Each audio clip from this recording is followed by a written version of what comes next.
Tomorrow from 6. Jamie Oliver's here with some Christmas cooking tips on Lorraine from 9. Gokwan drops by with all your festive fashion tips on This Morning from 10.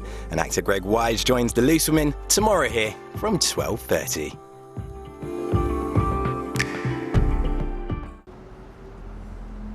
Now the latest from ITV News Meridian in the South with Matt Teale and Amander Piper.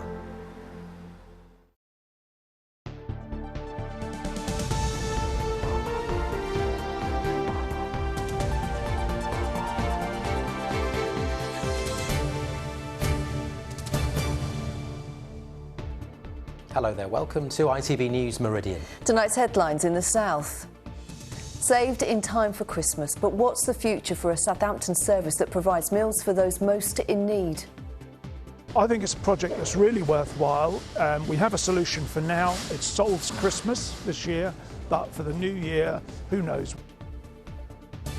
The families whose relatives were given infected blood take to the streets of Westminster, demanding the government act quickly to compensate the victims. We are just so tired of the government not acting on these recommendations. We want to send a clear message that this needs to happen now, and Parliament have now also sent that message. Also this Tuesday, the true story brought to the big screen. The man who saved hundreds of children from the Nazis is honoured with a new film. We meet the Hampshire actor playing him and the rest of the cast.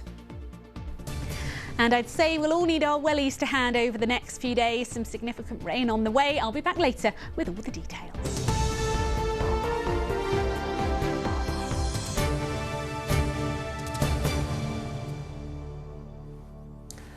Good evening. A charity that had its funding pulled has managed to find a way of continuing to feed families in Southampton this Christmas. City Catering has been supplying thousands of meals for vulnerable people to cook together at home, but had been forced to scrap the project when it lost a grant from the council. But now it's working with suppliers to give out meals over the next few weeks, but it might be for the last time. With more, here's Derek Johnson. This warehouse in Totton belongs to a food distribution company. Today its staff are helping a local charity. The arrangement, involving help from another supplier, has saved this endeavour after it lost its funding. I think it's a project that's really worthwhile. We have a solution for now. It solves Christmas this year, but for the new year, who knows? We're going to have to get together, put our heads together and see what inventive ways we can come up with to fund this. It's really popular, it's really valuable, and it targets the people that are the most vulnerable, that are the best recipients of it. City Catering Southampton ran the Cooking at Home project 3 times a year, Easter, summer and Christmas, but it's no longer getting financial support from Southampton City Council. It is expensive to run. 1,200 boxes containing 16 meals each are sent to schools, which pass them on to hungry homes. Sliced mushrooms. Each box has recipes to go with the ingredients, encouraging families to enjoy the experience of cooking together. It's not Christmas food, but you're giving it out at Christmas. Yeah, we are trying to be very, very inclusive with our boxes. So our boxes are always vegetarian, and we've got really good feedback from the families, different religions. People that perhaps do not celebrate Christmas, they can still have a really nice meal, and even people that celebrate Christmas, they can still use them for the other days during the holidays. All this comes during the cost of living crisis that's hit charities hard as they try to press on. People need access to healthy food. It's the bedrock of their day, and we need to make sure that they don't crumble any more than they already are. They're already under pressure from every quarter, and our contribution to pushing against that is to try and feed them healthy food. We asked the City Council why it was unable to continue support for the project. The charity, though, doesn't want to pack up and hopes the project can continue. Derek Johnson, ITV News, Totton. In other news, a woman who attacked and killed another woman in a jealous rage in Surrey has been jailed. Now, this police footage shows Sarah Mackenzie trying to cover up the murder of Joy Bolton, who was 59. She died at her home in Ash in May. Mackenzie has been jailed for 26 years. A former police inspector has appeared in court accused of sexually assaulting 18 people at police stations in Hampshire. Gerard Hutchings, who's 63 and from Ashurst, has been released on bail and is set to appear at Southampton Crown Court on the 5th of January. The alleged offences took place between 1999 and 2007 at stations across the county, where Gerard Hutchings worked as an inspector. The complainants were aged between 17 and 31 at the time of the alleged assaults, according to police. A woman who conned people out of hundreds of pounds in Brighton and Hove has been jailed. Shona Stiles approached her victims on the street. She told them she needed money for a taxi for her child or to escape her boyfriend. Well, she would then take them to a cash point where they would hand over the money. Stiles, who is 36, has been jailed for 6 months. People from the south affected by the contaminated blood scandal have been protesting in Westminster, calling for no more delays in compensation. Well, last night the government suffered a narrow Commons defeat when MPs voted in favour of establishing a new body to speed up the process of compensating victims and their families.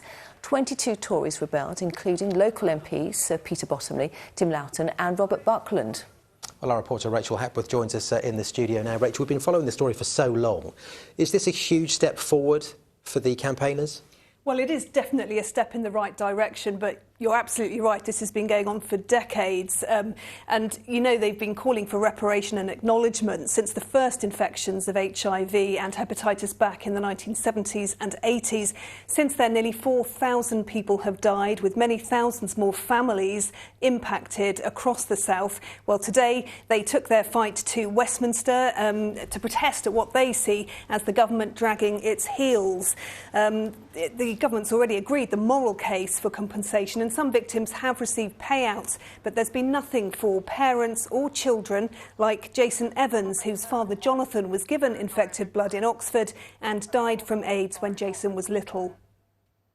We are just so tired of the government not acting on these recommendations. We had the final compensation recommendations from the inquiry in April. No response to that, nothing. So clearly something is blocking this, and we want to send a clear message that this needs to happen now, and Parliament have now also sent that message. Well, a public inquiry which was set up by Theresa May and is due to report back in March next year has already heard testimony from hundreds of victims, many of them haemophiliacs, including many who attended Trelaws College in Alton. They've had to endure the deaths of more than 80 of their classmates. But the scandal, described as the biggest treatment disaster in the history of the NHS, also affected mothers giving birth and patients having blood transfusion. Well, yesterday's vote does mean that the government is now obliged to act quickly, but it still could take several months, and time really is of the essence because a victim is dying every 4 days. Yes, indeed. We will, of course, continue to follow the story. For now, Rachel, thank you. Now, South East Coast Ambulance Service wants the public's help to ease pressure as it enters its busiest time of year. The service, which covers Sussex, Surrey and North East Hampshire, is reminding people to only dial 999 in an emergency. It's urging people to make use of alternatives, including using NHS 111 online for help and advice. Des Valley Borough Council is investigating the fly tipping of a number of oil drums that were dumped on the side of a road. Well, they were left this week on a service road close to the A303 and the Thruxton Industrial Estate. The council wants anyone who saw it happen or has information to contact its environmental enforcement team. Next, a cracked rail line caused disruption this morning between Bournemouth and Hampshire. The fault was discovered at the Brockenhurst level crossing last night, affecting South Western rail services. Engineers worked overnight to replace 19 metres of rail line. Services were back to normal by midday. Now, Brighton Pride could be expanded over 2 weekends in plans by the council to spread costs. The celebrations bring in more than £1 million to charities and also community groups. Well, there are proposals for the tents and the decorations to be kept in place for the second weekend, with family activities running through the week. Well, a decision will be made on Friday. Weather not brilliant on those pictures, whenever that was, last year, was it? No, it Not hasn't good. been brilliant. It's never brilliant, is it? It's At not the been- moment, it's been a bit, all I can say is yucky. Yeah, we're going to have the full forecast with Pip a little later on in the programme, so do stay tuned for that. But Yes. she's already given us a clue. Keep your wellies to hand. Yes, unfortunately. Now, plus it's the story of a man on an incredible mission. We meet the cast of a new movie that looks back at the life of Sir Nicholas Winton, who was from Maidenhead. Plenty more from us, of course, online. You can go to our website, the address as ever on the screen, itv.com/Meridian. You can phone us if you have a story you think we ought to be covering. The number, there it is as well, 0808 1010 095, 0808 1010 095. And as ever, you can find us and follow us on social media.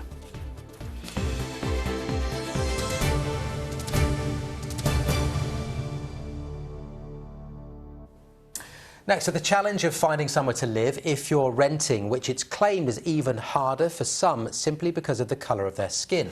Yes, evidence of racism has been found by some prospective tenants. Campaigners say white people are 36% more likely to get a favourable response than people of colour. Well, for people who are desperate to find a new home, it's adding to the pressures they are already facing. With more, here's James Webster. So I sleep with an alarm under my door so that if someone tried that door, the alarm goes off. And I shouldn't have to sleep like that. Paris Williams is looking for somewhere new to live. She's had enough of the leaking bathroom and not having any say in who rents the other bedrooms. But when she's trying to arrange viewings, she says racism has made it impossible. There's not been a moment where I haven't been asked to prove my British nationality. I've had my passport inspected. Or is it really a British passport? Held up to light, natural light, different forms of light. And I just think there's no end in this crisis. I have a very clear British accent, but that is still not enough to prove that I was born in this country. And then I still have to offer up a LinkedIn because I don't look like the perfect candidate. The campaign group Generation Rent's been investigating racism in the rental sector, creating 2 fake profiles for prospective tenants, both identical, except for their picture and name, one white, the other a person of colour. When both replied to the same advert, they often got different responses. For example, Vicky is asked more about herself. Mina is told the landlord doesn't know when a viewing could be arranged. Another time, Vicky gets asked how long she needs the room for. Mina is told it's already gone. Analysis shows the white tenant was 36% more likely to get a favourable response. Just looking at the number of messages into the inbox was significantly higher in the white profile, and what black people in particular have been saying to us for a while now is that they know that they keep having to apply for so many more properties than other people do, and white people in particular do. So I had an idea of how big the problem was, but actually seeing the figures is quite shocking. For many, rising interest rates are the latest barrier to buying. That's putting more pressure on the rental market, driving up rental prices. Here in our region, demand for properties is very strong, according to Ashley, who's from Chaplin's Lettings, based in Fareham, Havant and Liss. Certainly for the last 18 months or so, there's been quite a shortage of properties generally available, and the reality is it is getting harder for tenants. We are seeing in some cases people or tenants are downsizing, arguably paying more in rent but for less accommodation. What do you think needs happening so that people like you can find somewhere to live where they feel safe and where they can afford? I think it starts by having a housing market that works for all people, regardless of skin tone, class, race, ethnicity. We should all be able to access a home. Housing at this current time in this country is treated as an asset. How much money can I make? It's not seen as everyone has the right to sleep safe at night. And until that changes, nothing will change in the housing market. Paris has no idea when she'll be able to move. Market forces and the racism she says she's experienced forcing her to stay put for the foreseeable future. James Webster, ITV News. So to tell us a bit more about this kind of discrimination in the rental market and what can be done about it, I'm joined by Samir Jaraj, a journalist at The New Statesman. Samir, we've just heard about a couple of cases of discrimination. Is this something that is happening a lot? So the research and evidence that we have shows that it is happening, quite a lot. That it is something that people experience pretty commonly across the rental market in the UK. What impact does discrimination like this have on people and the wider society? So I think the most direct impact it has on people is that they feel a complete lack of control over their life and almost like humiliation of being subject to this kind of behaviour. And then the societal impact is that that people will be living in poorer quality housing that's more expensive, and with less access to their rights, and that that we as a society are basically allowing that to happen. I mean, do you think online platforms could perhaps do a bit more, could help people? Absolutely. So they should be very strict with people on the platform. That there should be training. There should be very strong statements around anti-discrimination. There should be a very clear process around sanctions and leading up to and including kicking people off platforms where it's been shown that they're discriminating against people. And what advice would you give to anyone who feels like they're in a situation where they are being discriminated against and can't find a place to live because of the colour of their skin? So I would say, record as much information as you can. If you've got texts or messages, make sure that those are kept somewhere and build up that evidence, and then make a complaint, either to the platform or to, for example, either the Equality and Human Rights Commission or a housing group, for example, Generation Rent or Shelter or a renters union who might be able to help you out. Some good advice there. Samir Jahid, it's been very good to hear from you today. Thanks so much for your time. Thank you.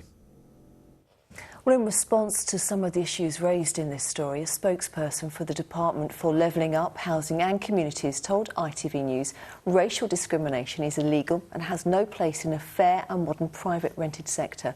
We are introducing a new ombudsman to empower tenants, including people looking for a property, so they can challenge racial discrimination from landlords and agents.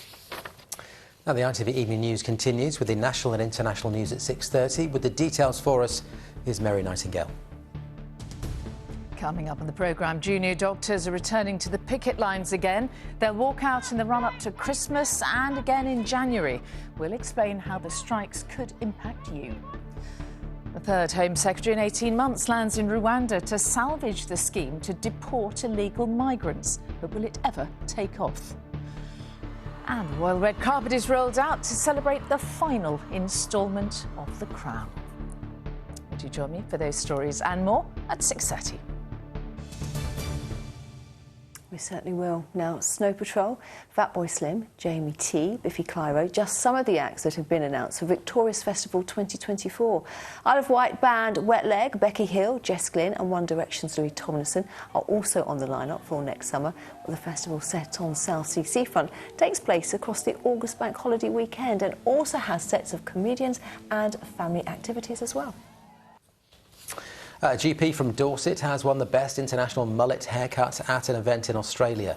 The aptly named Dr Alistair Bush flew out for the final of Mullet Fest in New South Wales after spending 2 years growing his impressive 12-inch mane.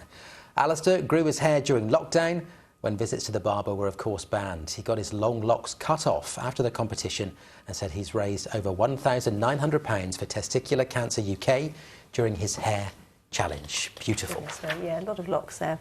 Well, next tonight we're going to focus on an extraordinary man from Maidenhead whose determination and selflessness saved 669 refugee children from the Nazis. Yes, Sir Nicholas Winton brought them here to the UK and worked to find them new families. An amazing man, and now two-time Oscar winner Sir Anthony Hopkins and Johnny Flynn, who went to school in Winchester, are playing Sir Nicholas in a movie. In a moment we'll be hearing from the cast of the film, but first a look back at what is an incredible story that will be hitting the big screen on the 1st of January.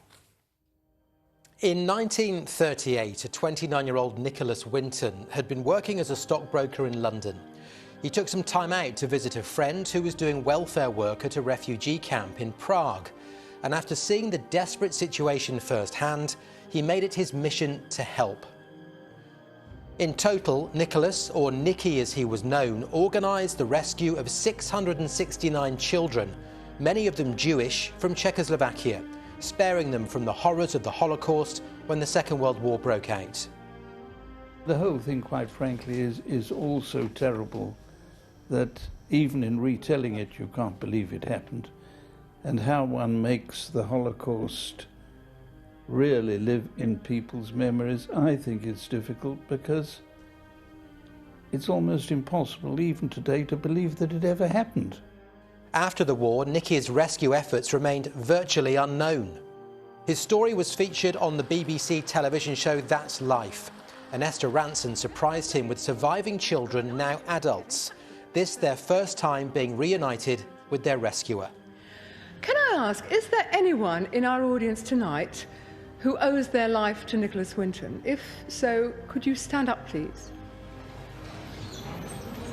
Mr. Winton, would you like to turn round? In 2003, he was knighted by the late Queen Elizabeth for services to humanity for his work, and a statue in his honour was unveiled at Maidenhead railway station. His motto was, if something is not impossible, then there must be a way to do it. He died at the age of 106 in 2015, but what he did will never be forgotten. Man, really? Yeah. Incredible story. The cast and director of the movie One Life, based on Sir Nicholas Winton's efforts, have been talking to Natalie Ball. We're doing as much as we can. Shot in 2 countries across 2 time periods, One Life is thought-provoking and moving. Save one life, save the world. The true story of a man on an incredible mission. Can I ask, is there anyone in the audience? Sir Nicholas Winton's daughter, Barbara, worked with the production crew until her death in 2022. It was her who suggested Sir Anthony Hopkins play her father in his later years. It was the first thing she said to the producers when she talked to them about giving them the rights to her book and to the story.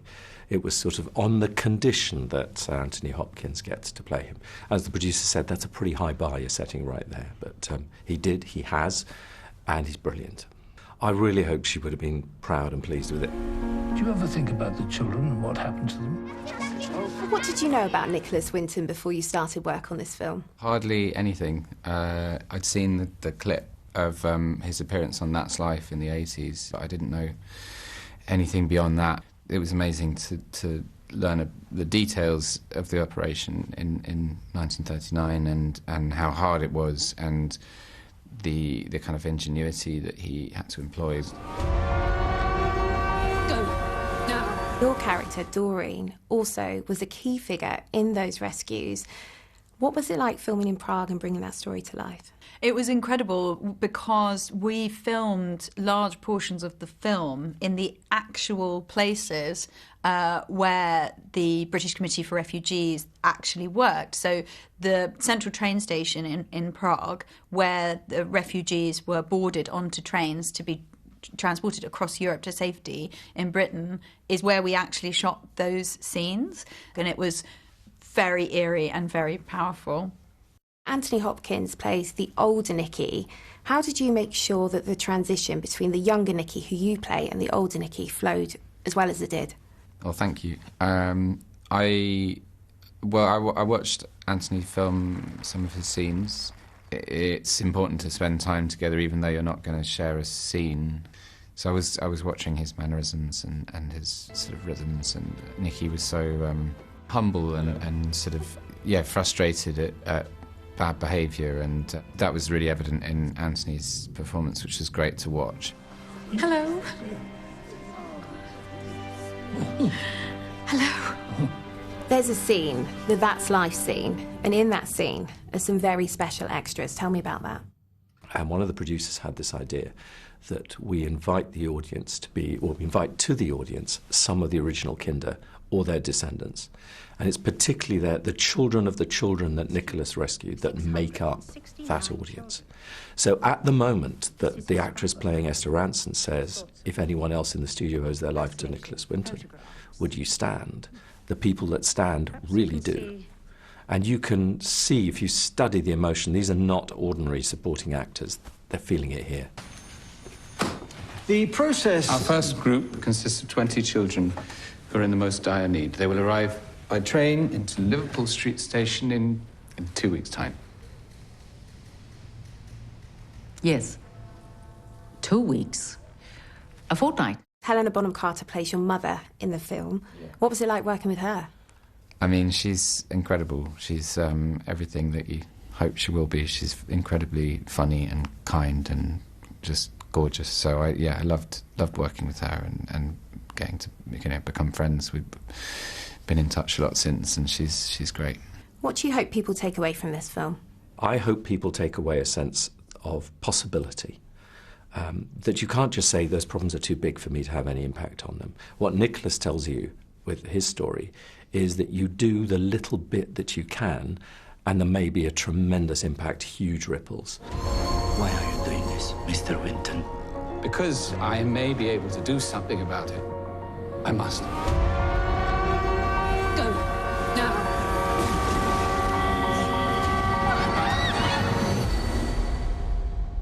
Nikki, you must know we cannot save them all. You have to forgive yourself that.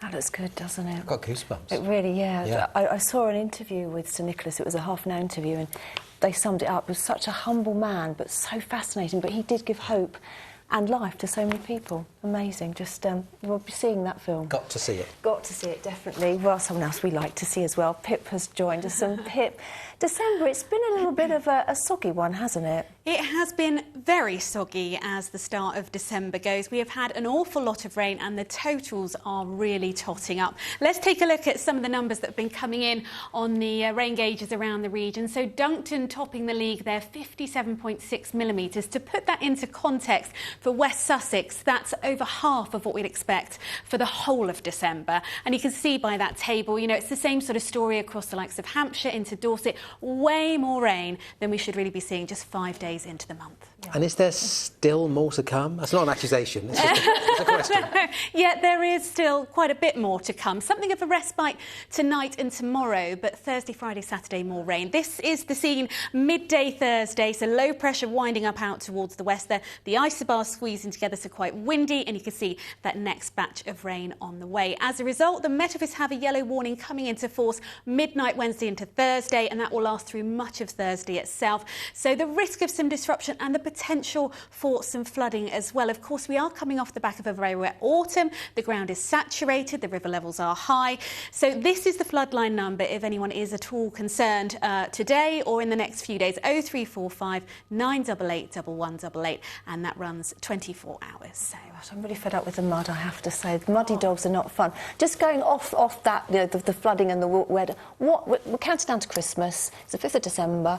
Can we hope for a white Christmas, do you think? Well, at the moment, not so much white, very wet, possibly windy, but quite mild. It's a long way off. Let's get the details for now.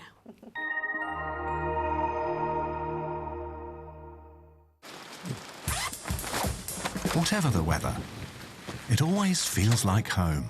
Valent Heat Pumps and Boilers sponsor ITV Meridian Weather. So all looking pretty unsettled then as we head towards the end of this week. Wet at times, some strong winds to come our way too, but with that, some compensation in that the temperatures will be a little higher than they have been of late. So this is how the situation will evolve over the coming days. You can see through Thursday and Friday in particular, this deep area of low pressure starts to wind its way in from the west, bringing rain, bringing strong winds and staying unsettled as we start the weekend too. But out there at the moment, something of a respite. A good deal of dry weather overnight, the skies tending to clear, and as those skies clear, temperatures taking quite the tumble. Towns and cities probably hovering a degree or two either side of freezing, but rural spots could get as low as -4, -5 Celsius. So a fairly widespread frost, perhaps some icy patches on damp roads and pavements, and some dense fog patches by dawn as well. So take good care if you're out and about first thing tomorrow. Slippery in places, as I said, some dense fog to contend with. But as the day wears on, much of that will lift or melt away, and tomorrow in fact looks like the best day of the week. Certainly the driest, probably the brightest, but it won't be the warmest. Temperatures still struggling tomorrow, single figures all round, highs for many just 6 or 7 degrees Celsius at best. But it's all change overnight into Thursday. Here comes that low pressure, rain moving in, that Met Office yellow warning coming into force for rain, especially so down towards the southwest of our patch. And that then sets the tone as we head through the next few days. So all very unsettled through the end of the working week and into the weekend. Lots of clouds and persistent rain, windy at times, but that recovery in the temperatures too, perhaps back into double figures by day. Valent heat pumps and boilers sponsor ITV Meridian weather. Doesn't look nice, does it, at all? No hope in that. No, just a moment, the ITV Evening News with Mary Nightingale. Yeah, stay in and watch us. It's the only way. That is it for now. I'm back with a late update just after 11. Bye-bye. Bye-bye.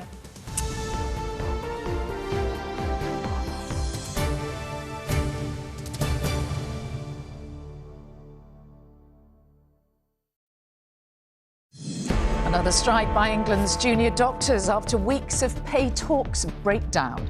They'll walk out in the week before Christmas and again in January.